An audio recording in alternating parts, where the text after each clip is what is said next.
Come on!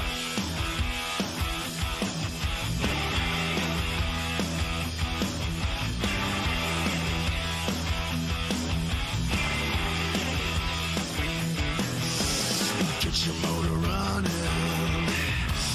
Head out on the highway, looking for adventure, and whatever comes our way. Hey, yeah, driving gonna make it happen. Take the world in a lemon grace. Fire all of your guns at once and explode into space. Like a true nature child, we were born to be wild. We can climb so high, never wanna die. Born to be wild. Born to be wild. 1, 2, 3, 4.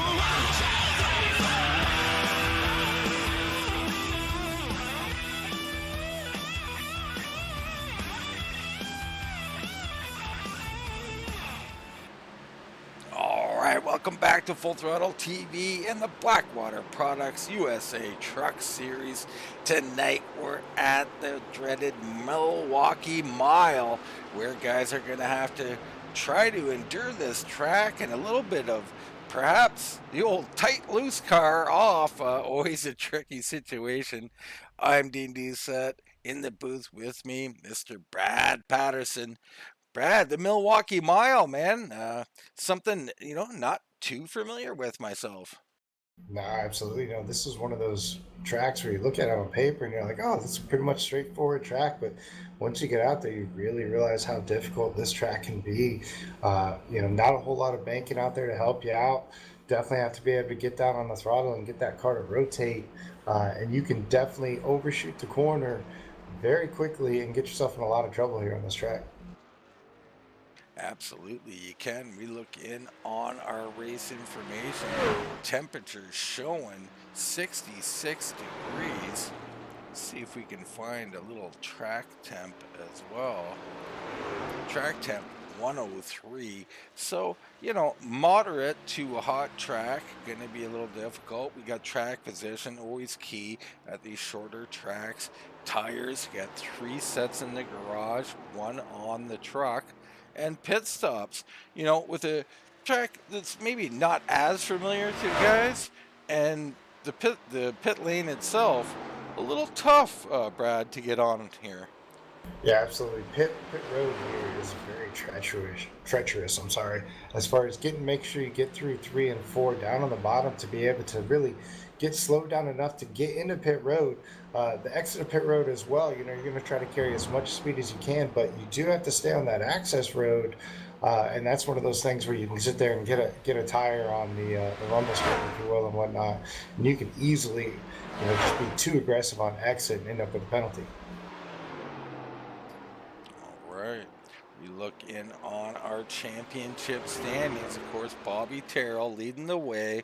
Ferland in second. Coy, Torgerson, Joly, Person, Carr, Allen, McDaniel, and Nearad in your top 10. You can see your favorite driver on the list. Everybody in green, shown in green, has a win. You must be in the top 25 to advance to the playoffs if you have a win. Top 16 in points, but with those wins bumping some people, it's going to get tricky towards the end of the season. Right now, we look in, Brad, and a guy like Terry Cooper back in 23rd with a win. He's got work to do. Yeah, absolutely. I mean, right now you got Jason Spear just 10 points behind him. A few more points back, you're going to have the likes of Rob Shoemaker. Got a little bit of a cushion back to 26 with Andrew Politsky, but, that's one thing that any of these guys with wins, they're not going to want to just kind of rest on their laurels, if you will, have that win in the bank. They want to make sure that they're able to make some adjustments and really be able to do something. I mean, it wasn't a couple races back that we saw Brody Hanna right there on that same verge. Currently, he's sitting in 15th position, a lot better of a cushion that he had earlier. Yeah, and that's right. It could only take you a couple of good races to get yourself in a better situation. As we see TJ Bartell wrapping up his qualifying effort, qualifying Got a couple of minutes left here before we get going to our starting grid. Now, we look at tonight's race. Who do you got here, Brad? I mean, is there anybody out here that kind of is suited towards a track like this? Uh, Generally speaking, when you're looking at a track like this, you're going to probably look more towards, like a Martinsville, maybe a Richmond or something like that. Low banking, good on the brakes, and just really being able to handle a loose car because the biggest issue is going to be center off. These trucks with not a lot of banking, but quite a bit of horsepower, not a whole lot of weight in the back end. You can definitely overpower the tires and get loose and spin that truck out on the exit of these corners. You really could. Right now, I think I'd like to ask everybody to stand up, take your hats off, and enjoy the playing of the national anthem by Alicia Shipman. Oh, say, can you see by the dawn's early light what so proudly we hailed at the twilight's last gleaming, whose broad stripes and bright stars through the perilous fight o'er the ramparts we watched were so gallantly streaming, and the rocket's red glare, the bombs bursting in air, gave proof through the night that our flag was still there. Oh, say, does that star-spangled banner yet wave o'er the lands of the free and the home of the brave? All right, all set to get going here. Here is our starting grid for the Milwaukee Mile.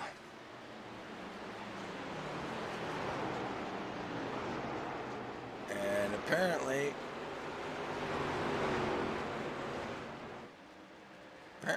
we don't have the starting grid. We're still in a warm up here. Ah, my mistake. I've jumped the gun here. So we're in warm up, 5-minute warm up. Forgot, fairly new policy here at Full Throttle Sim Racing. These guys will get a chance to kind of, get everything set with their setup and find their pit boxes and sort everything out. Perhaps take a washroom break, get a drink, Brad. Yeah, absolutely. This is one of the, like you said, this is something new, and it seems that it's helped quite a bit with some of the drivers. Especially, we've seen a lot of cut downs as far as pit road speeding penalties, incidences coming to pit road. So definitely one of those small adjustments that's definitely warranted and helped quite a few drivers as we go along here. One other thing to note, fresh tires, it kind of gives you an idea going in, with your race setup, with race conditions, what exactly is going to happen on that first lap. And it's kind of cleaned up a couple of good things. So, a little bit of fresh breath there, if you will, and definitely something that was implemented a little bit mid-season, if you will, and it's been paying off for quite a few drivers. Yeah, I mean, it's helped a few guys get set, what they're doing. We're looking at Ronnie Royal. Good to see Ronnie out on the track. There's Kevin Rupert out there along with Claude Ferland. You see them running side by side, getting a little feel for each other out there. Yeah, absolutely. I started looking down these practice lines and looking down the qualified, and one thing that I see right off the bat that's going to kind of interest me, that's going to be that 60th Mannix Richey. He had a very fast practice time of a 2960, 29.666, if you will. That was probably a top 10 practice speed, but not turning in any type of qualifying speed there. So Mannix Richey, one of those cars that's going to start from the back of the field, and we saw he had a very fast race truck And that team, AXA LED, has been one of the premier teams, especially the last few weeks, just being able to really pull off some top 10 finishes for all of their drivers. Yeah, they've been a great team, and Mayonnaise could really benefit from a better qualifying. Struggles in qualifying compared to the speed we see him in the race. He's always moving forward, doing a great job so far. We see Bratton there pulling in. There's Sherwood Williford on the outside of Tim Bills. Tim Bills looking sharp out here tonight. Now, when you talk about keys, I mean we had some keys, but also like getting around this track. Those who can hug that bottom line, more consistency, do you think that's going to be helpful tonight? Like, is that something you have to be on, or can you run the middle or high groove here? This racetrack is very difficult. I don't want to say it's necessarily one groove, but maybe 1.5 groove. You can definitely, work the bottom, and then once that kind of works out, what you got to do is you got to kind of diamond the corner. The main thing is during the center of the corner, you have to be going through kind of the bottom portion of that lane. So you can get a little bit of difference as far as going into the corner and whether or not you're going to come out towards the top side or down on the bottom. But one thing that's definitely unforgiving is getting too far into the corner, because if you're not down, it's just going to push you out to the wall, and then you have to completely jump out of the throttle because you will not make it. You won't be able to basically pull back in line to be able to make the corner on exit. Great analysis there. And 3 and 4 here. 1 and 2 is generally a little bit easier in the corner. 3 and 4 is the corner that we're really going to have to watch, because 3 and 4 on the exit 4 is when the back of this race truck will get extremely light from kind of center off, and it can just come around on you just moments notice. Yeah, and that's something we're going to have to keep an eye on tonight. Like, will this happen to a bunch of drivers? Will there be cautions? Are they going to be able to withstand, being smooth for a lot of laps out here? I mean, I believe we have 150 laps tonight. Brad, is that correct? 125.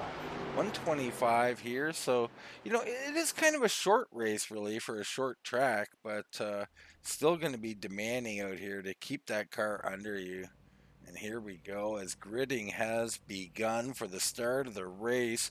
Someone I'm noticing already towards the front, Terry Cooper Jr., hasn't been qualifying great lately, but tonight a little different. Let's get right into your starting grid.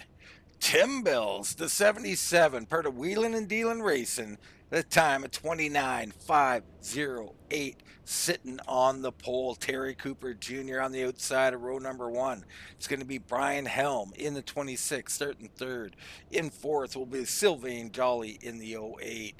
In the 5 hole is going to be Jared Carr in the number 7. 6th spot, Bobby Terrell in the number 4 car, always dangerous. Bernard Person in the inside of row number 4 with Joe Flanagan on the outside. McDaniel and Ferland will start 9th and 10th. Kenneth Schultz is going to roll off in the 11th position in that 91, followed by Brody Hannon in the 23. Dale Nearrad's going to roll off 13th tonight, with Josh Mayu is going to be rolling off 14th. TJ Bartel in that 40 truck is going to roll off 15th, with Sherwood Williford in the 16th. Richard Hines, a newcomer here to FTSR Racing, is going to run 17th, with Lane Allen 18th. 19th is going to be that number 1 of Kevin Rupert, followed by the 66 of Rob Shoemaker in 20th. Just a little correction on Hines there. Hines, All right, man. long-time member of Full Throttle Sim Racing. Been away for quite some time. Good to see him back on the track. Also a real-world race car driver, so he gets busy from time to time, but glad to see him back out here.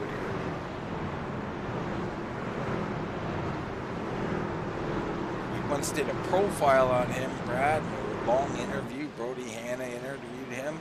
Really quite a great interview. You guys should go check that out on their podcast. Maybe you can tell me the name of that podcast, Brad.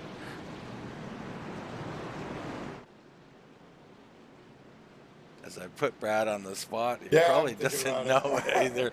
But it's a great podcast. You can find it over on the Full Throttle Sim Racing Facebook pages. and just an excellent interview. But up front, it's going to be Bills and Cooper tonight. Helm, Joly, Terrell, and Carr. I mean, there's a star-studded field towards the top, and we're going to see if these guys play nice early or decide to really go for it.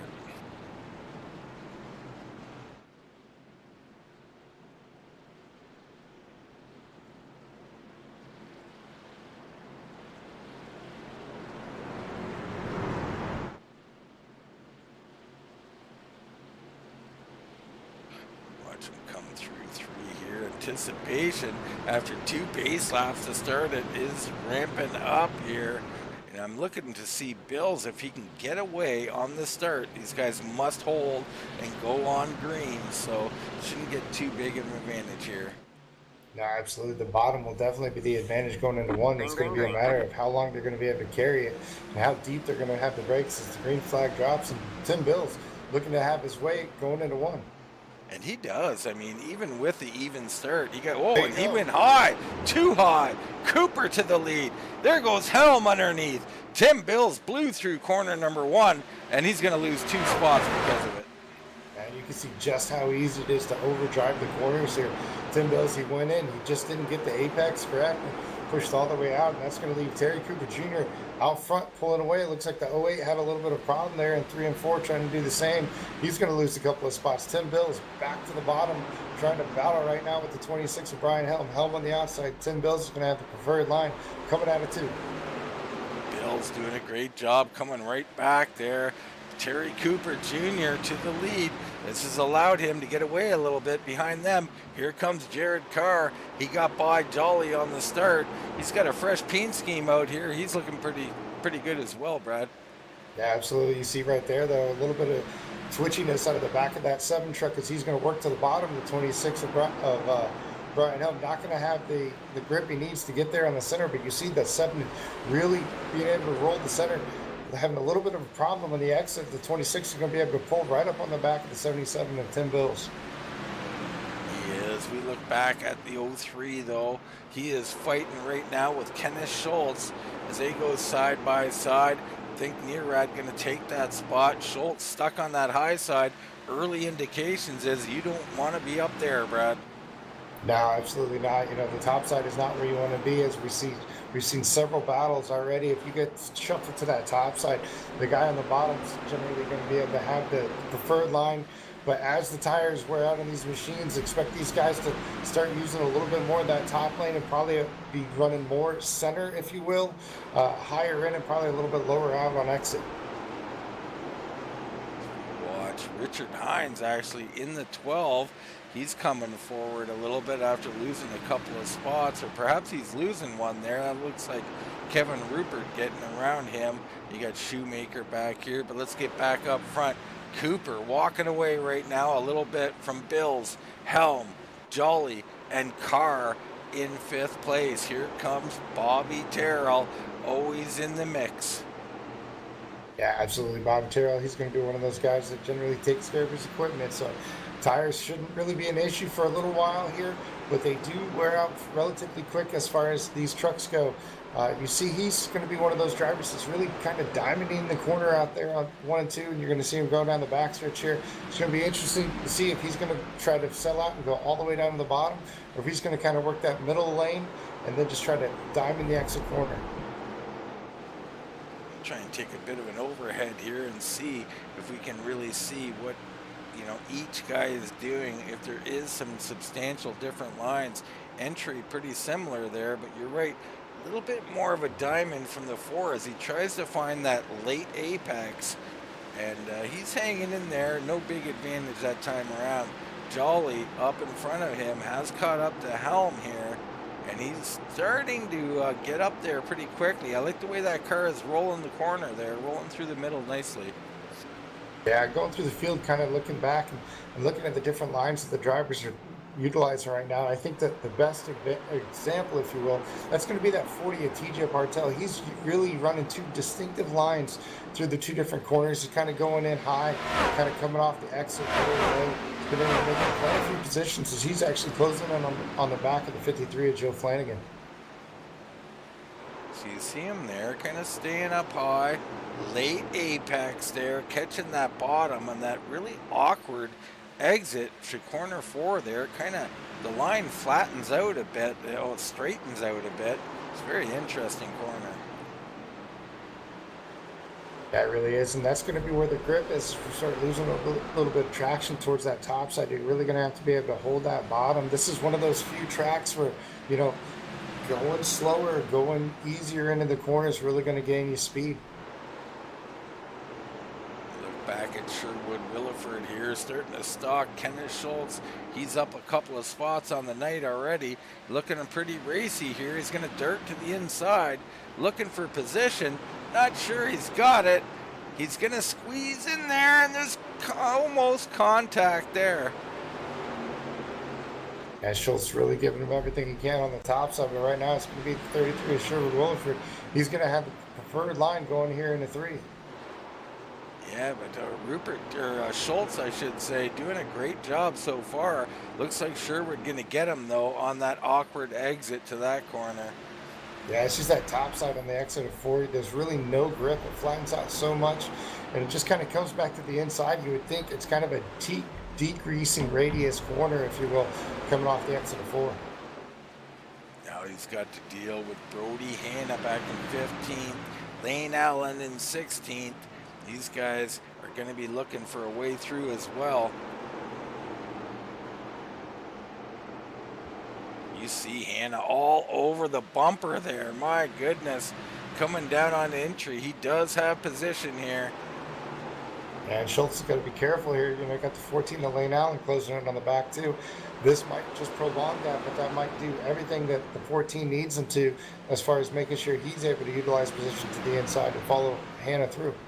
Yeah, I think he might as well at this point just fall in behind Allen before the next car catches up. And he does just that. Yeah, you see there's just no grip on that high side, especially on the exit.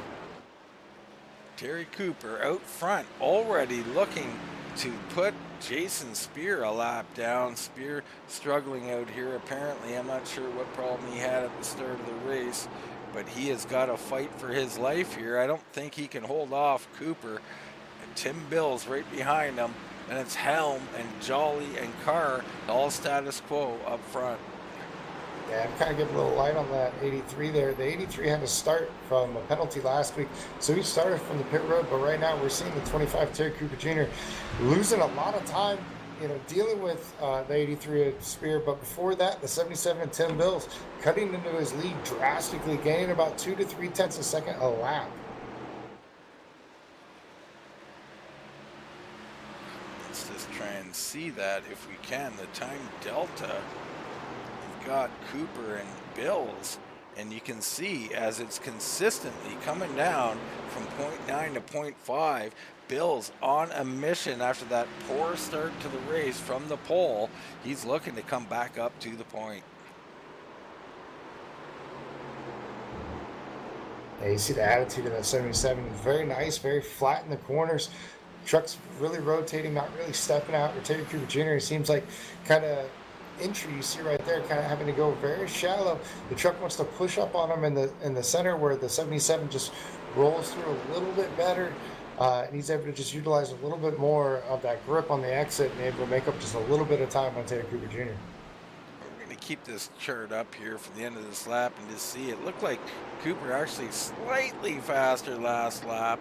We'll see what it is this lap. I got a feeling Bill's probably come back on him here. And no, it's Cooper Jr. opening it up again. So Cooper actually outrunning him slightly. It looks like maybe the lap car causing him more problems than we really thought. Yeah, and right there you saw the 77 Tim Bills kind of lose the back end of that race truck on the exit of that corner. So I think it's a very thin line between running extremely fast and just overdriving the corner a little bit and putting a little bit too much heat in the rear tires here. That's kind of what we just picked up on Sylvain Joly there. Kind of overdriving it just a little bit. It's so difficult to do here, but right now, one guy that's looks like he's starting to get his feel for it. That's going to be the 4 of Bobby Terrell, as he's going to line up and start pulling in on the back of the 7 of Jared Carr there. Bobby Terrell's truck looks extremely good in the corners. You know he's running a little bit off a higher line. You see him, he's going to be able to cut through the center. He's going to have a good exit on the bottom. Truck's not getting out of shape at all. Very flat through the corners. That's going to be a good handling race truck, especially as the green flags tick off. Behind them, behind him, you have the 8 of Bernard Person, the 42 of Zach McDaniel. McDaniel starting to move forward here. Behind them, Claude Ferland. We know he's always a latecomer. And then in 10th, it's someone you were talking about early in this race. That's TJ Bartel. Yeah, TJ running a very different line. You see him right there all the way up top. You know, he had Dale Nerad really working on the back of him. I think that was more a situation of him just letting him go by. All right, man, caution is out. Caution is out. Oh, it looks like we've got Richer involved here. Let's have a look at our replay. So Richer in the 60, coming out of the corner, number 2 here. Oh, in front of him, trouble. The 3 back up the track and right into him. My goodness gracious.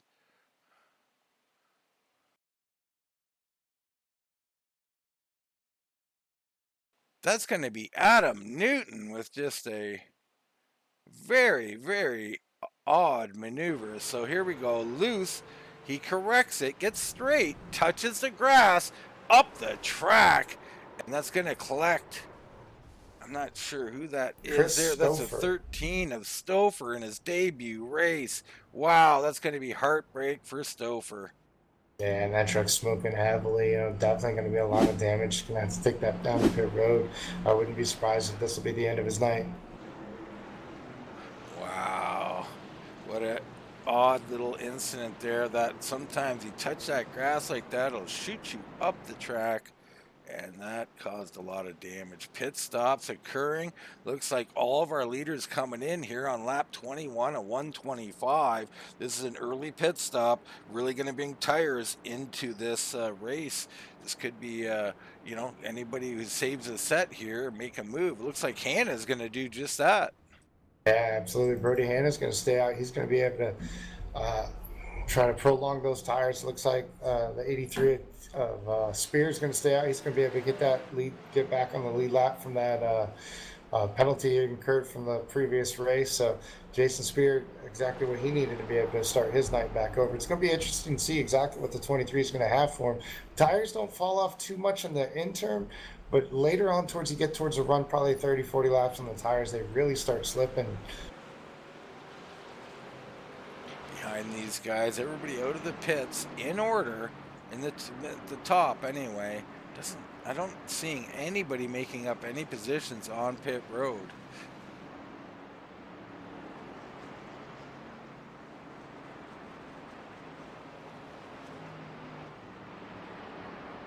This will be very interesting if this is going to work out for that 23 of Brody Hanna. I'm not sure I necessarily like the call, just because this is one of those tracks that if you do not have the corner and you don't have the grip going into the first corner, we saw it even for fresh tires with Tim Bills where he just completely overshot the corner, went way high, and now he's going to be on the inside, I would assume on the inside of Terry Cooper Jr. going in. So especially implications right there on the front.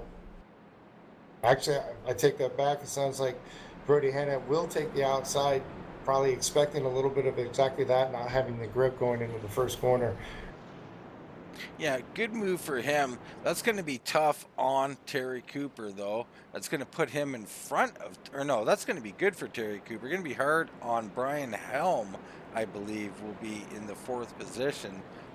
And he'll be behind the slower car, the slower 23. So all the guys on the outside, Helm, looks like Carr, maybe McDaniel, they're going to be a little bit pressed here as to what they're going to do to get around that 23. Yeah, back around Carr and McDaniel's where I'm really going to be worried about, because if they get really super aggressive going into this corner, that's where you're going to hit the 3 wide. You know, Brian Helm will probably be able to get by him relatively easy, especially if he overshoots the corner. But by the time that truck comes back in line, he's going to be kind of dead even, if you will, with the 7 of Jared Carr or the 42 of McDaniel, provided he's able to get a turn as good as I think he should be able to. Super interesting turn of events here. Hannah, I like the strategy. If he can survive, hopefully for his sake, he gets a caution maybe in about 20-25 laps, and it really puts these guys under a tough decision as they'd have to use another set, and he could use his first set that is in the garage. So very interesting.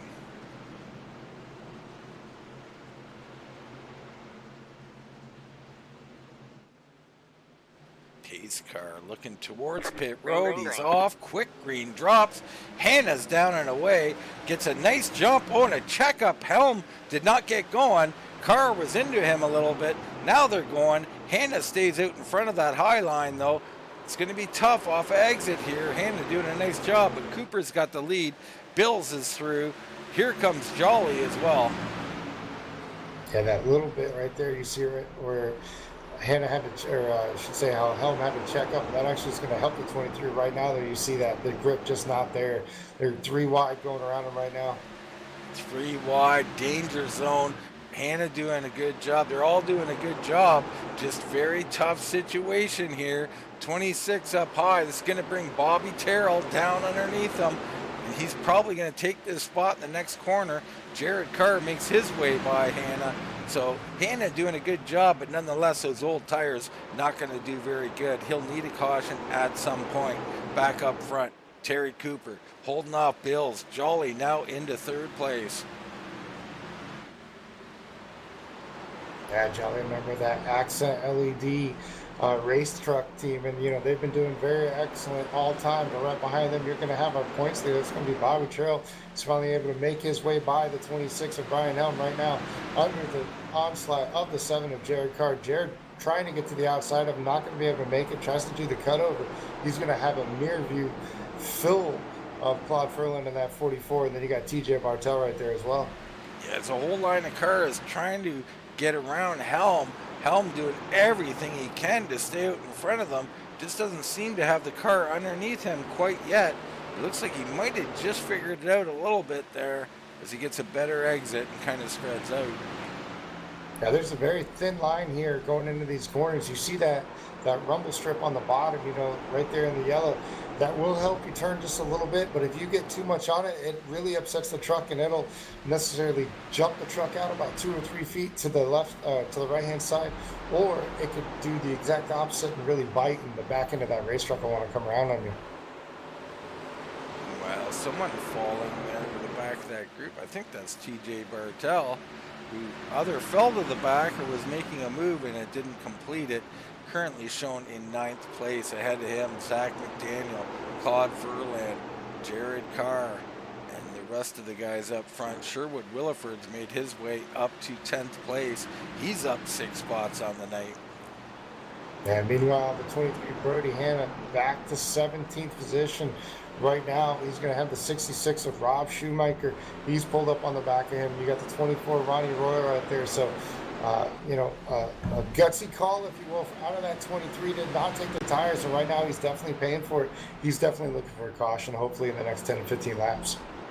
Yeah, but not too early, so it's a fine line for the window for the 23. I like to call, but the thing with this call is that, in my opinion, you can tell me actually, Brad, like, it's kind of an end of the race call, right? Like, I mean, there's nothing that's going to really benefit you here or anytime soon. It's kind of those last 30 laps or something is where that might come into play. Yeah, I mean, it's tough. I mean, they started with 1 set of tires. They had 3 sets in the garage, so I don't really think it was a very big tire play, if you will.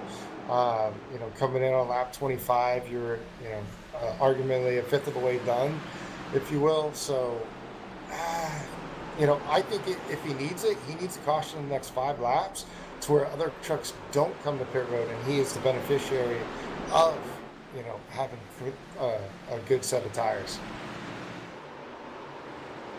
Yeah, we'll see how that plays out in the long run. Right now, Dale Nearrad coming around Sherwood Williford. Looks like Bernard Person having a little peek as well. Williford starting to fade a bit. He did look good in the first run, but right now continuing to work the outside lane, and that is just not working here. But up front, Tim Bill's starting to make a little bit headway again. We saw this early on. He's getting a little bit better time. It looks like the 25 of Terry Cooper Jr. on entry, especially, is running a little bit of a higher line. That truck's not necessarily maybe an adjustment that he made. It's not quite working for him where he wants it to be, especially in 3 and 4. Is the 77 really making up a lot of entry on 1? There's no doubt about it. Now it's going to be a question of long run, short run. We've seen the 25 a little swirly off a 2 there, but I mean, he held it and he's still got speed, but Bills is coming. And we saw this early on where the 25 Terry Cooper Jr. got up on the back of a lap car and lost a lot of time. I think he actually was able to pull out a little bit of a distance, if not keep a status quo on that last one, but he is growing ever closer to the 83 of Jason Spear again. So this lap car might play a little bit of a role in this.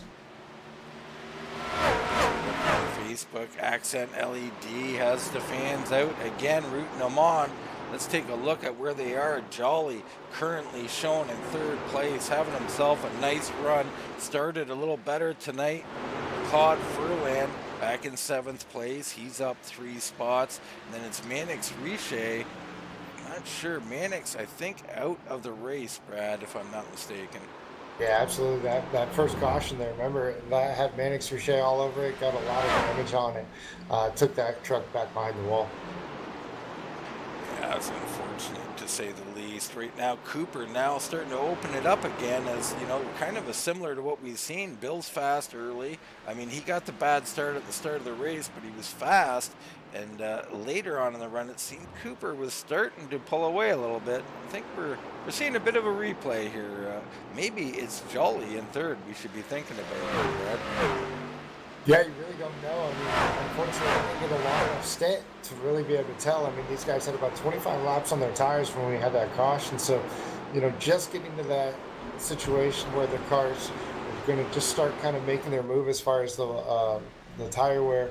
Right now, though, we got a heck of a battle a little bit further back in the field. That's going to be the Claude Ferland, the 44 machine. He's going to have Zach McDaniels and TJ Bartell all over the back of him. These guys, you see them, they're going in there using 3 completely different types of lines. Zach McDaniels able to close right in on the back of the 44. Yeah, Zach McDaniel looks like he's found his way the last couple of weeks, trying to reassert himself. I mean, we watched him at one point win several races in a row and look completely dominant, then fade for a while. Looks like he is back, Brad.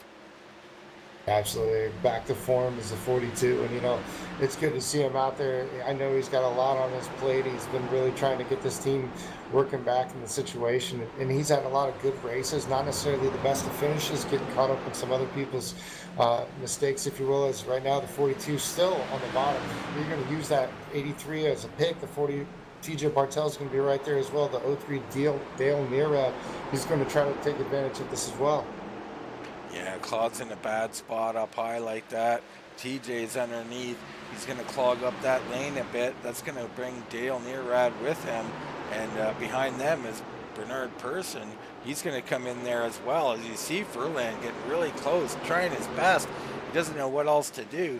Probably just got to fall in behind one of these guys. And maybe there's a touch of room right there. It's either that or go behind the 8 of Bernard Person. Yeah, just such a helpless feeling, just sitting there on the outside, knowing that you need to get to the bottom. Looks like a little bit, lap car 3 right in front of him. He almost runs into the back of the 3.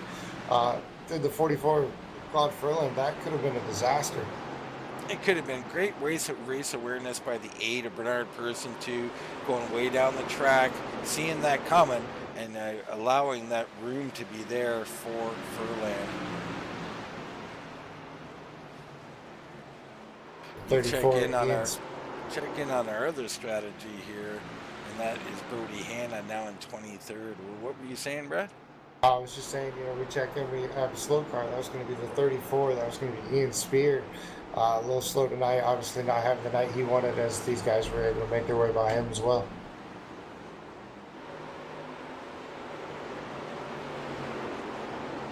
Now, this is one thing Brody Hanna's going to have to watch. He's almost the last car on our lead lap as far as the pack. He's currently about 17 seconds back. Our leaders are running lap times of about 30 seconds. So probably anywhere from 10 to 15 lap. Our leader, Terry Cooper Jr., should be closing in on the back of that 23. Well, you just see it's about, a third of a lap away, and he's got fresher tires, and he was, started second on the night, so Cooper's coming, and yeah, Brody's in trouble, but, it's one of those strategies where you do not want that caution until exactly the time that it should come, and that time is now. Now between whatever you just said, maybe 10 more laps, and that's his window for success. Yeah, I mean, it kind of makes you wonder though, because like you said, the first caution, if you will, was on lap 25. We're on lap 44 here, so if it does come at lap 55, I think these guys are going to come back in and pit again, all of them. Yes, but it's a strategy for later on in the race. What you want is this one to go right to about now, and then the rest of the race you want several cautions so that at the end of the race you're the only guy with a set left. Now this is a far out strategy. Doesn't seem like this is the place where it would work, but I applaud him for trying. I mean, he was back in the field. You know me, I like throwing anything you can at it to get a race win. He's put himself in the picture, even though he's close to being lapped, he's actually in the picture for a possible win tonight. Yeah, he absolutely is. He's just got to have that strategy work to his advantage. The one thing that's always just kind of comical is Brody, the one thing he doesn't want on his races is cautions. Right now, he's the guy banking on cautions for his strategy. Yeah, it's an interesting little conundrum there, to wish for something you hate, but you got to do what you got to do. We look back in on Jared Carr, kind of all alone on the track in 6th. There's Zach McDaniel well behind in 7th. You got Nearad, Person, and Bartel, and these three, they've been pretty locked together here. But it looks like maybe Person running in, and I talked to some of the guys over at Spear, and they were talking that the only real truck they had tonight was a long run truck. So we'll watch for those Spear guys and see if they start moving forward. We're starting to finally see the comers and goers. We saw early on TJ Bartel make up a lot of room. He's made up 5 positions from his starting spot. Claude Ferland actually going the other way. Made very good short run speed, starting to fall back just a little bit. Sylvan Joly making his way. He's currently in the 3rd position. Bobby Terrell, as expected, making his way towards the front. Brian Helm and Jared Carr kind of just being steady, doing exactly what they need. I like right now where the 26 of Helm is, and I actually like where the 7 of Jared Carr is. He's close enough where he doesn't have to worry about anything like pits or anything like that. Plenty of racetrack in front of him, and right now he's able to just race the racetrack, doesn't have to worry about other competitors. As actually it seems like the 8 Bernard Person was able to just make his way by the 03 of Dale Nerad for 8th position. Yeah, you got to watch out for Bernie at a track like this. I mean, he's notoriously good at a couple like a Richmond or a place like that. So I expect big things from him here. He says he's got a long run truck, and here we go. We're gonna, we're on a long run. It's only going to benefit him as he is already closing in on McDaniel. Yeah, not to take anything away from that, we just had a battle for 2nd place. Sylvan Joly able to close in on the back of the 77 Tim Bills, complete the passes. Tim Bills very high in the exit of 3 there. Right now he's going to set his sights on Terry Cooper Jr. And that 08 is extremely fast. He's been able to make up quite a bit of time, and right behind them, that forward Bobby Terrell, he's slowly lurking and making his way back up to this fight. Let's get a look in on that pass by Sylvain Joly over Tim Bills. You see here. Sylvain Joly almost into the wall. Wow, extremely loose on the exit 4. We're watching the replay here. He's underneath the 77, down and through. Terry Cooper Jr. Oh, I'm sorry. I'm sorry. These trucks are getting extremely loose right now. Terry Cooper Jr. almost put it into the wall. Oh, and the 77 loose on entry there as well. So we missed a couple of them. I'm sorry. I'm trying to bring you all the excitement, and the excitement happens while I'm bringing you the excitement. But it's Joly, Bills, and Terrell locked here in a fight for 2nd place. Cooper with a small lead, doing a great job so far. Helm still in the fight, but it looks like Terrell's gotten by Helm as well. Yeah, you always sit there and think, the guys running top 5 must have great handling race trucks and everything like that, but I'll tell you what, after watching these guys for 2 laps, They are just wheeling it around this track. You know, these trucks are all kinds of loose, back end stepping out, front end stepping out, you know, almost knocking on the walls. You saw the 08 right there, almost get another piece of the wall going on the front stretch. So these guys are having to wheel it tonight. Why don't we go on board here? Let's go on board with Brian Helm, and we'll just see these trucks in front of them. And you can see those bumps out of the exit of 2 there, really, you know, throwing all of the aerodynamics or the downforce out of whack on these trucks. And you see, I mean, just right in front of them, just how close you are getting to that edge as far as just the inside line, where if you hit that rumble strip, you know, you're going to kind of push yourself out. And it looks like right now, it looks like the 25 has been caught a little bit further up. As you see right here, you're going to push to the outside and get back to the inside. Really try to get the power down. As it looks like these guys, we're going to have a battle, a 5-way battle almost for the lead. And this is going to bring pit stops in. We're on lap 54 of 125. With all these trucks all battled up, pit strategy going to be huge tonight. Right now, we see Tim Bills fighting it there off of 4. He's going to lose a little ground, but we're still on board with Tim Bills watching this battle for the lead. You can see just the different lines. If we could jump up one truck ahead and then the 8 of Sylvan Joly, he's going to actually be looking to the inside of Terry Cooper Jr. Cooper going to slam the door on him. But you see that back end of that truck, just how much it really yaws out on the 25. Wow, that's a lot of yawing out there for that 25. Joly doing the right thing. He's putting pressure. I don't think he means to go inside. He's just trying to show it and make Cooper work those tires in the wheel, and it's working. Cooper up the track a little bit here. A slight opening for Joly, but Cooper is working it. Let's go in Cooper's car momentarily and see if he's working that wheel. And you can see he is pointing in the wrong direction, the right direction, left, right. He's not sure which way he's steering. Yeah, he's using that apron just a little bit. He gets on it just to get that little bit of a bite, and then obviously having to steer into it, if you will, to straighten out that front end, but definitely getting a lot of yaw going into these corners. And this track is one of those where you just kind of slide the front end just a little bit, and you get to a certain aspect when the tires do start wearing out, you actually get more comfortable with sliding the car through the corner and just using a rhythm and turning it with your with the throttle, if you will, turning it with your feet more than the wheel. You know, the other interesting thing to look at here is the difference between, as we look at, we've got to move for the lead here. Here comes Joly down to the inside looking for the lead. It's going to be Sylvain Joly, and behind them, all this contact, it's Bills and Terrell. Caution is out. Caution is out.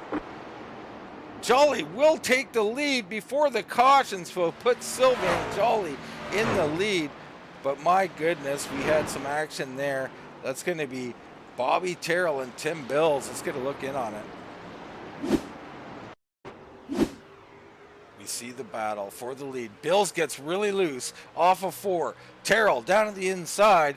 And Tim Bills just says, no, I'm closing the door. But the door was already, you know, had a foot in it. And that's hard racing right there is what that is. I'm not even sure that he knew that he was there, truthfully, just for the amount. Definitely hard racing right now. One thing that definitely needed was the 23 Brody Hanna really needed this caution. You know, we're going to be right here at lap 60. If we do get an onslaught of cautions, like you said earlier, you know, I think this will completely play into his hands, because rest assured, everybody will come down this time and get 4 fresh tires. I mean, you saw just how much our leaders were slipping and sliding. Now, Brad, this is huge for Brody Hanna. These guys are coming in for their second set. They've got 1 set of tires left. We're not even at halfway. Okay, we have not reached the halfway mark. Brody Hanna is going to come in and grab his first set of tires. This is huge for him. We'll keep an eye on him as this race goes along. But right now, Joly, with a great job of driving tonight, has made his way up here into the lead. We'll see if he can hold on to it with pit stops. He does not look like he's in his pit stall, but apparently he is. Those lines do not look to be painted quite correctly. No, short track like this, you know, with the amount of pit stalls here, it's going to drive you crazy all night looking at those lines. Yeah, apparently. What a race off of pit road. Cooper trying to take it back. Does not do it. Great effort by Terry, but no, Sylvain Joly holds him off. That was entertaining in itself. It was. Brian Helm did make up a spot right there on the 4 of Bobby Terrell. What happened to Bobby Terrell? You know, he's still on pit road. Bobby Terrell still sitting here. What did happen to Bobby Terrell? Why is he on pit road? Perhaps he's feeling some kind of or damage from that incident, probably. Wow, Bobby still sitting there. We stick with him momentarily here to see if he does in fact make it out. Maybe something other than He's gonna lap down. This is what's happening, Brad. Yeah, he's got the truck shut down. I mean, the truck is shut off. Maybe something a little extracurricular, something going on. Maybe that we don't know about. The only thing we can hope is that everything's okay. I can't imagine what that might be. That was no egregious maneuver. Matter of fact, you know, I don't even think there was anything of his fault there. Very interesting to say the least. Nonetheless, Joly, let's talk about this XN LED team and Sylvain Joly. You know, he's been itching to get a win. He hasn't got one yet. This might be his night, Brad. It very well might be. I mean, we've seen this team do extremely well throughout the entire series. You know, Claude Ferland's generally been the leader of it, but you know, over the last few races, Sylvain Joly's really been trying to make his namesake known, and I think really put a little bit of effort in there to just kind of know who will be the leader of this team going into the playoffs before too long. That's a great point. I mean, even within teams, there's often little rivalries. Guys want to show that they're just as good as their teammate or better. And a win would go a long way to solidifying that name of Sylvain Joly.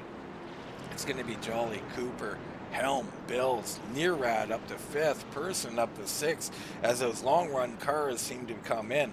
Carr, McDaniel, Bartel, and Ferland, your top 10.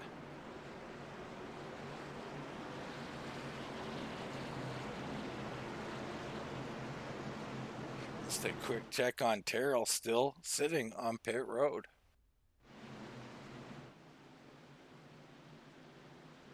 Pace car down and in. Here we go. Joly and Cooper drag racing down into 1. Great job on the outside by Cooper, but Joly with position should clear him. Cooper's fighting for all he's worth. Great job. Going to filter into 2nd place. Helm might get beat on the outside there.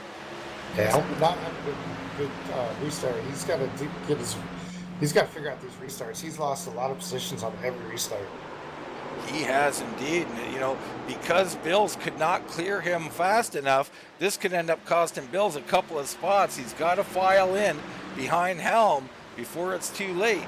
I don't think he can pass on the outside. He's going to give it a shot, though. Yeah, and this is helping that battle right now up front. Sylvain Joly, Terry Cooper Jr. They're going to pull away right now. It's the last corner. Terry Cooper Jr. kind of had to check up a little bit as he had a run on the exit, but didn't have any room to go. You see Cooper Jr. able to really rotate the center of the corner early, get a lot of speed there on the exit, but he's been having to check it up just a little bit because he hasn't been able to get to the inside. Looks like he's going to really try to get to the inside of Sylvain Joly right here going into 1. What a move by the 25, back to the point. Terry Cooper, Joly pretty much giving it up, saying, hey, I'm fine. I'll run you down again like I did last time. He doesn't want to burn up his stuff early. I applaud it, but Terry Cooper doing what that truck does best, and that's putting it out on the point. Absolutely. You know, that's a good thing in that 08. I like the strategy. You know, we haven't seen that really long run yet. We've only had about lap 25 runs. If we do get a long green flag run here, it's going to fall right in the hands of that 08, not really pushing it too hard. 26 of Brian Helm starting to make his way up there, but the real battle is going to be right behind him with the 03 of Dale Nearad and the 77 of Tim Bills. Yeah, Bills was fighting on the outside. He did end up losing a 2nd spot there, so back to 5th place. Excuse me, as the pop gets the better of me, and Bills falls back to 5th. We got Jared Carr now in 6th place, Bernard Person, you got TJ Bartel, Zach McDaniel, and now Lane Allen making an appearance in the top 10. And Lane Allen, and right behind him also 33 of Sherwood Williford. Both of those drivers having an excellent night, coming back from a respective 18th and 16th starting position, but right behind them, Claude Ferland starting to fall back through this field a little bit. Maybe an adjustment he didn't like, and we were just talking about it. Who's going to be the leader of that X and LED team? Currently, it's going to be Sylvain Joly. Sylvain Joly is indeed. Ferland not finding the comfort level. Probably running the same set, you would think, Brad, but some suit some drivers and some suit others. There's also a little bit of damage, it looks like, on the front end of that 44 machine. I did not notice that, so that could have an effect, no doubt about it. Back up front, Cooper Jr. setting sail this time. He's trying to open up a big gap. Probably knows he's better on the short run and might as well just go open up what he can get here, as Joly's got to stave off the 26 who's closed in on his bumper.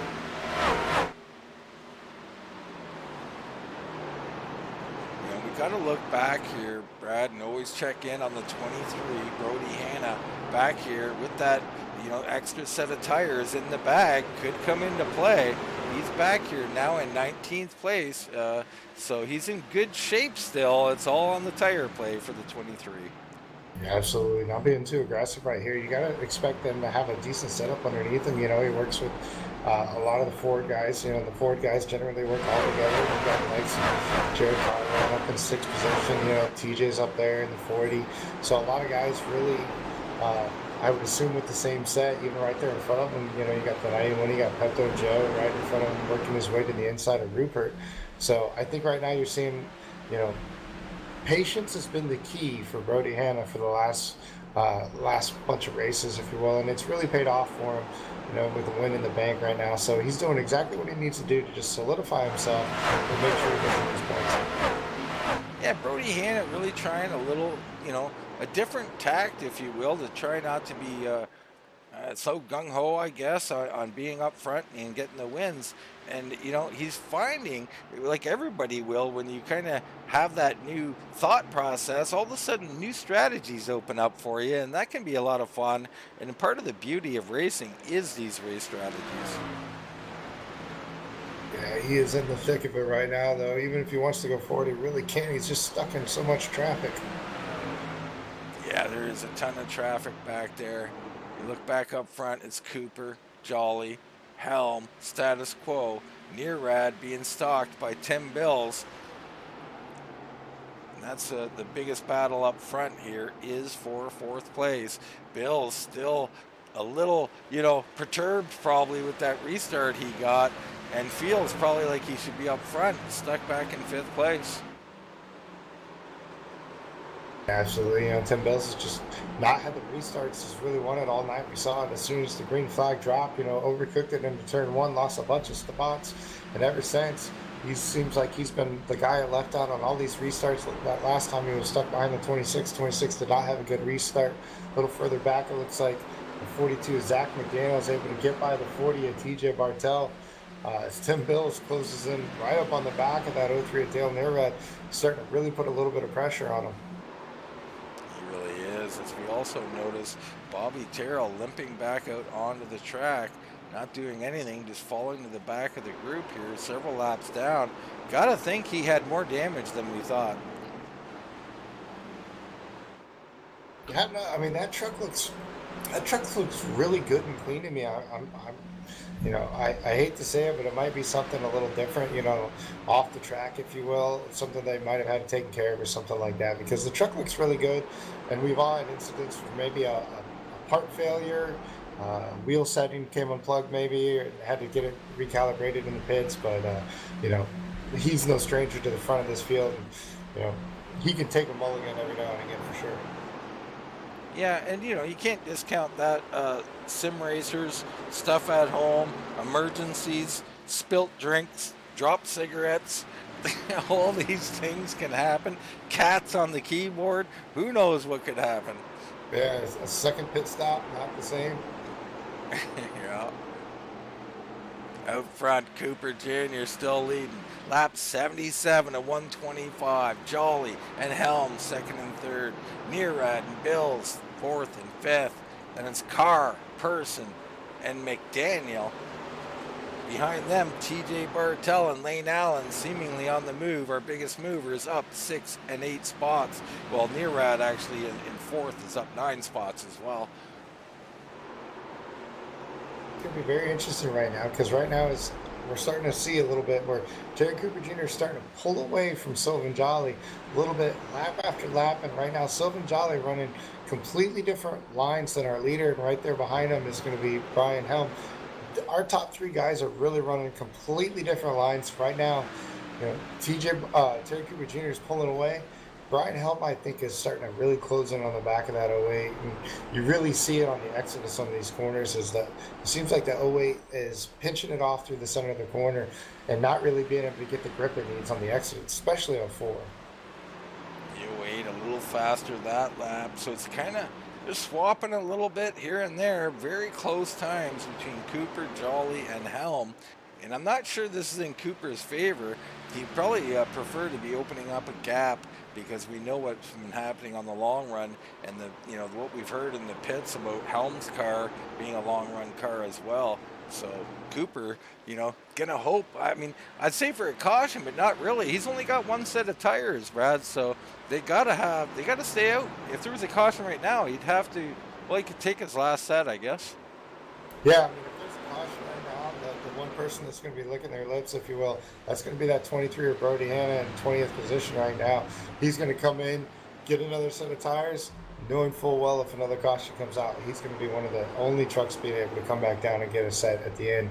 As we're starting to see the tires start wearing out, you're starting to see on exit, trucks starting to yaw out a lot more.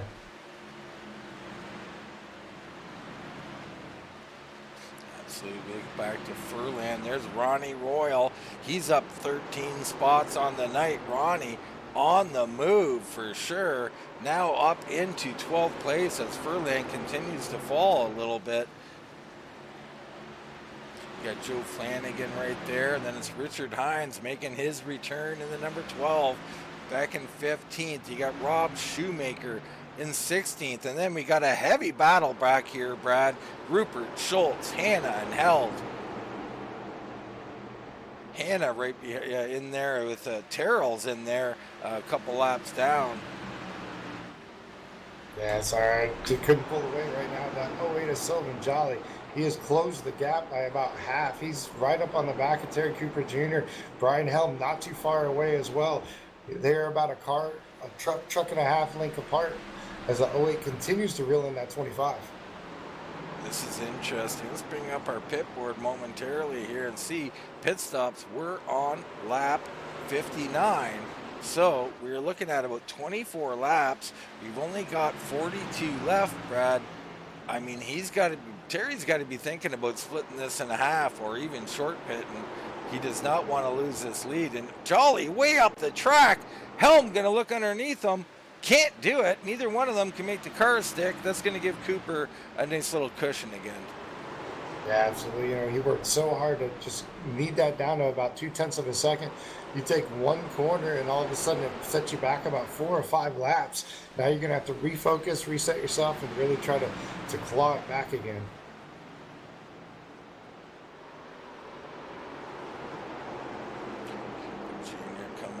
Lap traffic, kind of an opportune or a not so opportune place there, and he's going to dive down the track as the 34. Interesting there. Nice to get out of the way. You see the 25 get through the corner. Now the 08 and the 26 right there. Now, one thing we haven't talked about, we talked about tires pretty much to length here, especially with the different strategies. What we haven't talked about was fuel. I mean, do these guys have enough fuel coming in when they did to make it to the end? That's going to really be the question. They could be sitting there saying, this is the set of tires I have to the end of it. All right, man, caution is out. Nope. Got a caution. Wow, this is big for everybody here. As we had a little shout out to Gladiators of Racing from Troy Torgerson. And It's going to be the 4, Bobby Terrell. Bobby Terrell involved. That was in that fight that we've seen. Let's take a look. Here's Schultz in the 91. Terrell up high coming. He's got no real problems. The 91 underneath and just drifts up, gets into him. not sure if he expected to see Terrell that low or what exactly happened, but he just come up into him, Brad. Yep. Excuse me again. Yeah, he just come up the track and got him there. So they're both heavily damaged. And Bobby, not sure what Bobby had for a problem earlier, but he's got one now. Man, this is where it's really going to tell, who's going to come down to pit road. Looks like the 25 is going to play a little bit of cat and mouse here with the 08. I'm assuming the 25 will definitely come to pits and get that set of tires, but who's going to be able to make that adjustment? They're all coming. I mean, they have to. You've all got to come in. The question is, will there be another caution in the next 20 laps that allows Brody Hanna to be the only guy to come in? I mean, right now, I'm going to have to say there will be. I mean, right now, we're averaging 25 to 30 laps per caution. And that would be, I mean, if we could get a short caution somewhere around lap 105 or something, Brody Hanna have a real shot at this thing. It'd be crazy to watch. But right now, it's Cooper and Joly battling on pit road. Oh, Joly overshot his box. As did Helm. Helm backing up. And it looks like these guys are awful close to each other. They look at Helm and Joly almost touching on pit road. Cooper's down and away. Tim Bill's going to come out in second. That's going to be a big help to the 77. Nearad, then Joly. Carr is going to beat Helm out. So several shifts around here. We've got guys out on the track as well. Shoemaker, Rupert, and Hines. They're probably coming back in, I would imagine. But Bill's, wow, into second place with all that kerfuffle. Yeah, Hines missed his box. He went in, missed his box, rolled it, decided to go ahead and pull it out. He's probably going to be coming right back in this time. As far as Shoemaker and whatnot, I don't know if they're on the lead lap or, well, yeah, they are. So interesting. So Shoemaker and Rupert staying out. Very interesting for sure. Old Tires going to be leading the way. It's a similar strategy called to what Hanna did. They're going to have a set of tires in the bag, I would think. However, this could produce some mayhem. Not only do you have one car on Old Tires, Brad, but both lanes going to be clogged. That makes it doubly tough. Yeah, absolutely. It worked out with Hanna because Hanna was able to choose the top side, went right into turn one, and kind of really drifted up, tried to let guys go underneath him, and really didn't battle for it. He understood the situation and he knew what he was doing as far as strategy. Right here, you're going to have two cars, ultimately silver cars, if you will. They qualified 19th and 20th on about 20 to 25 lap older tires from some very aggressive front runners. And if you're the likes of Terry Cooper Jr. or Tim Bills, you got that truck dialed in, especially on the short run, and you need to really be able to try to get away. And we haven't even talked about the 03 at Dale Nearad. He's finally made his way up into the top five. He's going to be aggressive as well. Yeah, Nearad been good as well. So just to, talk about Troy Torgerson's post here. He shuts out the gladiators of racing. The 91 gets in a wreck, but the other two, Shoemaker and Rupert, end up in first and second. So he's got something to root for. Hope they can hang on, Troy, and hold your breath and watch this one. So it's going to be Shoemaker and Rupert. You got Cooper in third, Bills in fourth, and then Nearad and Joly in fifth and sixth, and it's all going to be about which line moves, which line doesn't wreck. This is going to be entertaining. Yeah, this is going to be interesting because there's not a whole lot of options here, if you will. If the 66 stays to the bottom, Cooper Jr. is not going to be able to go anywhere.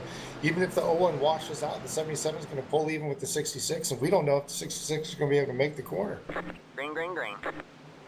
Green flag drops. Shoemaker gets a good run, but Rupert not so much. That's going to bog down Bills. Bills not going to be happy. Once again, falling. They're going three wide. Ferland to the middle, I think that is. Contact there with it's like the 08 into the Rupert. That was the 08 of Sylvain Joly making that move. He's stuck on the outside now. Cooper getting away from these guys. Nearad's in second. Nearad looking really good. Carr's made his way up to third now. Shoemaker hanging on for dear life in fourth. Here comes Joly. Going to get very tight here between TJ Bartel. The 42 is going to be right there with them, and they're trying to make their way past Schumacher. All right, man, caution is out. Caution is out. Caution is out. Is it too early for anybody to take tires here? I think those two at the lead might come in. It's hard to say. It's only a few laps. Looks like we've got Richard Hines. Let's get a quick look in on this replay. So there's the 12. He's just traveling around towards the back here. Oh, and he is yawed way out, super loose, fades it slowly. Little spin, no real damage, stays off the wall, but does cause a caution.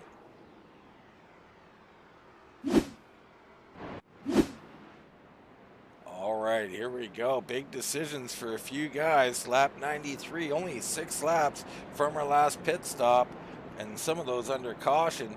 Who comes in here? Shoemaker and Rupert, or a little fake from the 03. No takers so far. I think it's too early. Even Hannah not coming in.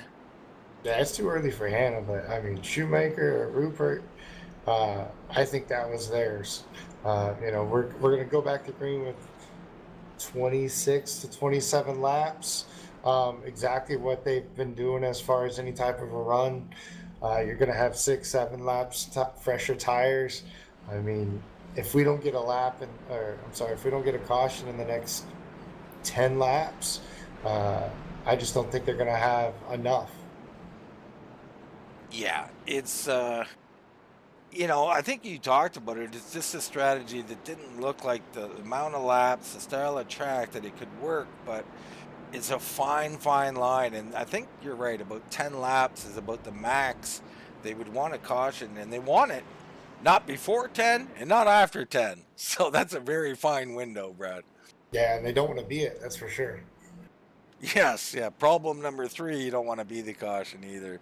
So interesting. We got Cooper up front. He's had a heck of a race. We know he's good short run. This is kind of a short run here. Nearad, though, haven't given a lot of attention to him. Up 11 spots on the night, part of Bandit Racing. He's been solid all evening long. You know, just quietly finds himself in second place here. Got a good long run car. Could he get Cooper here, say 20 laps into this run? Yeah, there's a bunch of question marks up front here. I mean, you got the 7 of Jared Carr right now. You know, we know he can be extremely aggressive when he really tries to be.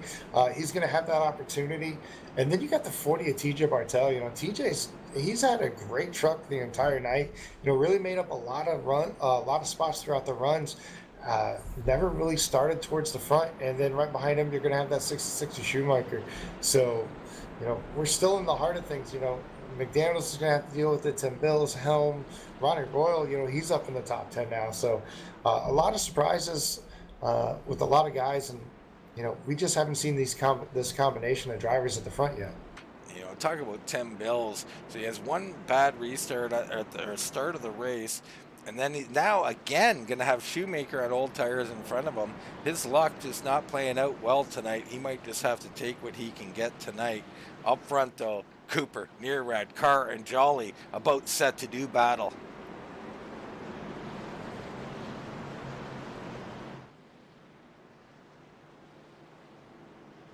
Yeah, if you're Jared Carr, you got to play this like a super speedway almost. You got to be on the back of that 25 when the green flag starts to try to clog up that bottom lane to stay underneath the 03 of Dale Nearad. Hopefully be coming out of turn 2 in second position. Yeah, you gotta hold the low line. We've seen that over and over again. And if you're on the high line, you've got to get a huge jump and find your way down there in a hurry. Here we go, folks. Pace car looking in. He's off. Green flag's down. Cooper and Nearad drag racing. Pretty even. Nearad a little better on the outside. Looking to make a power move. Cooper says, not today. It is not over, though. They are side by side out of 2. They're going to head down into 3. This is where that low line really does have an advantage. I think Nearad recognized that. Backs out a bit. He's going to file in behind. Yeah, Nearhead's going to be able to file in right behind right now. The battle is going to be side by side. It's going to be the 40 of TJ Bartel, the 08 of Sylvan Joly. They're still jockeying around trying to figure out who's going to be coming home with the 4th position right here. Joly leading part of this race, stuck on the outside. Frustration going to be building in the 08. He's going to file in here in front of the 42. Good job by the 08 finding a spot to get in. He's going to just have to wait and hope this goes green for that car to come in a bit. But all over him is the 42 of Zach McDaniel.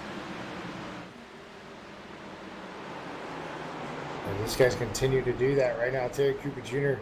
has got his lead out to just over a half a second. You got to sit there and think, if you're Terry Cooper Jr., you're comfortable with your truck. The last thing you want to see is a caution. You know your truck can withstand just about any of the onslaughts for about 30 to 35 laps before it starts going to the going a little bit to the tight side where these guys start making progress on you. So this is perfect for his truck at being able to hold him off for that long. Right now, he just has to make sure that, or hope I should say, that there's no cautions.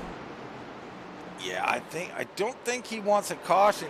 He might want a caution with 5 to go or something because he's so good on the restarts, but he doesn't want it right at this moment. Someone who does, that's a couple of these guys. Shoemaker back here in 14th, and he's got a log jam all around him. Brody Hanna in that mix with Sherwood Williford. Hanna also on that strategy. He needs a caution. And you said don't cause it. They were in a little jam there that just could have caused one.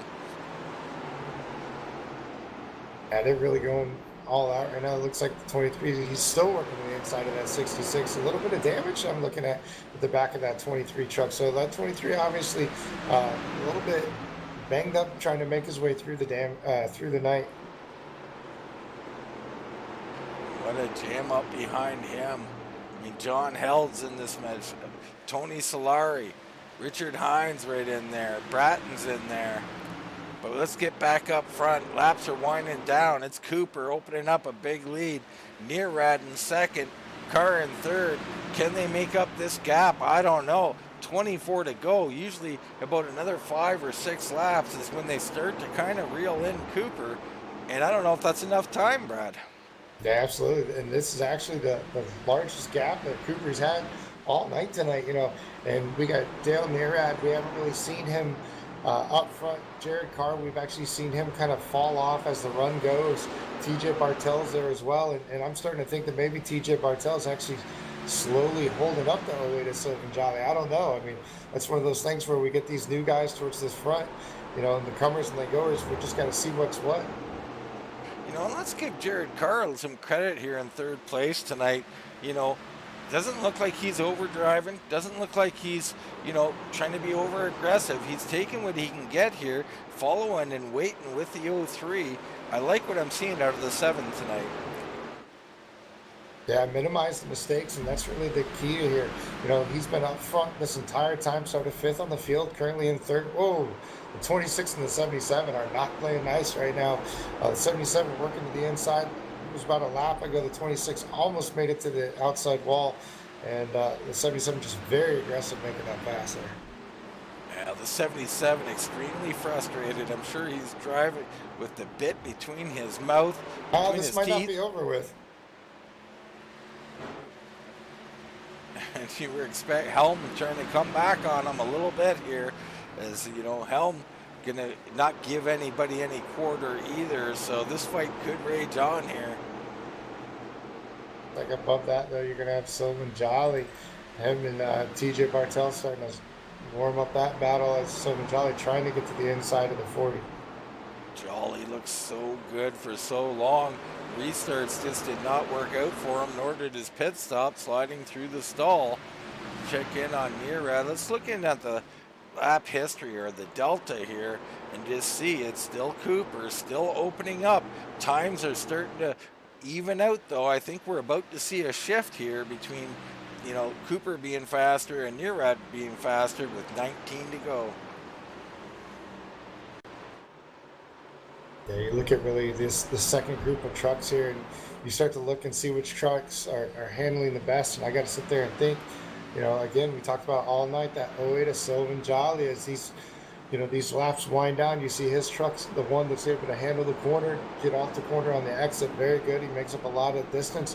But again, nowhere to really go. He's not, doesn't have enough speed to get by the 40 of TJ Bartel. And everybody's just kind of a stalemate as, you know, Terry Cooper Jr. continues to put a little bit of time on everybody. I think Nearad might have just nipped him that lap, Brad, but it is not much. And we're going to see here 18 to go for Cooper. And then, you know, we talked about it, you know, coming into this race, Terry Cooper Jr., one of those drivers right on the outside, you know, as far as points, needing to have a great night. You know, coming into this, Terry Cooper Jr. was 23rd in the points. He only had about a 12 to 14 point cushion on the top 25. So this is exactly what Terry Cooper Jr. needed. So you see there on our lap times, Nearad by 1/1000th of a second was faster. Not enough to catch up, but the switch has begun as they're starting to reel in Cooper, I believe. Yeah, at that rate, though, will it be enough? Actually, Cooper faster that lap, so Cooper maintaining, and let's give him his due. The 25 has driven well all night. We heard him before the race. I was talking to him, putting a little pressure on him about his qualifying. He qualified second. Here he is winning the race. I mean, he's a little high through that corner. I think that's going to cost him some time. But Cooper Jr. is just, you know, he's really performed excellent here tonight. A 30.79 that lap, Nearad a 30.65, so he lost a little time back, going high through 3 and 4. Yeah, this is one of those tracks. It's so important to hit your mark time after time, because if you get, you know, 2 foot to the right, all of a sudden you're 10 feet out in the middle of the corner and you just don't have any grip. That time you see Terry Cooper Jr. able to keep it down low in the middle of 3 and 4, and he's probably going to be able to pull away just a little bit, add a little bit of cushion back to it. But the one thing you can't do is get relaxed, as actually he lost a little bit of time there as well to Nearad. So Nearad's on the move, 14 to go for Cooper Jr. Can he hold off this charge? Nearad second, Carr third, Bartel up to 4th place, Joly in 5th. It's Helm fighting and taking that spot away from Zach McDaniel. That's 6th and 7th.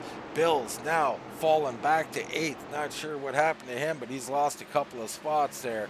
Bernard Person in 9th. Ronnie Royal 10th.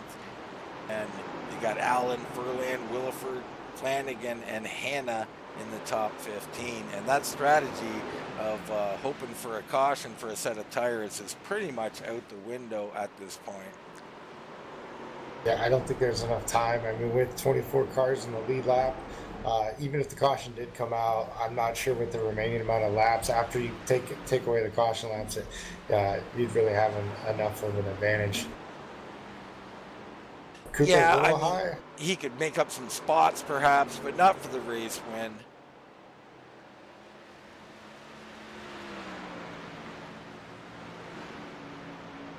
As the gap is coming down ever slightly here, Nearad making progress lap after lap here, getting it down now at the line. We're going to look at about 1.15 second gap. Can Nearad continue this march on? Yeah, his truck definitely looks a little bit more comfortable, if you will, especially entry and center off. The 25 still, though, is just, he gets such a great launch off the corners when he's able to keep it down. And you see that truck continues to yaw out right now. He's kind of changing his apex. You see every now and then he's actually getting stuck where the truck turns and bites a little bit too good, so he has to do a secondary apex. And that's really what's costing him a little bit of time, is he's continuing to just lose about a 10th a lap.